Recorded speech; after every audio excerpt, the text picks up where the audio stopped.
এই অহংকারের জন্য আমার এই ফ্রিজটা 1 বছর ধরে এখানেই পড়ে আছে, কেউই কিনতে চায় না এই 10,000 টাকা দামের জন্য। এই বিষয়টা আমি আমার বউকে বুঝাইতেই পারি না। ভাই রে ভাই, যেই কথা বলে আমার বউ আমাকে, আমি বলে কোনো কাজই পাই না, আরো ইত্যাদি কত কথা। যাই হোক ভাই, আমার বউকে আমি লাস্টবার মতো এবার বুঝাই বলবো। আর আপনি যা বলছেন আমার ভালোর জন্যই বলছেন।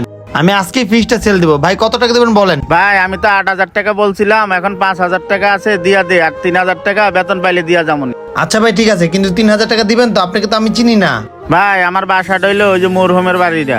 আচ্ছা ঠিক আছে, আপনি ফ্রিজ নিয়ে যান, আর ওই পাশে আমি চিনি, এখন টাকা দিয়ে যান আমাকে।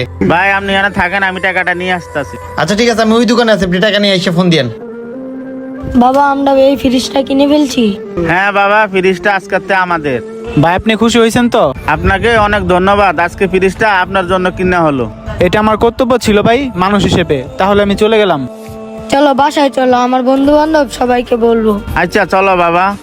বন্ধুরা, পারলে মানুষের উপকার করবেন আর এই ভিডিওটা টাইমলাইনে পাঠিয়ে দেবেন। ধন্যবাদ সবাইকে।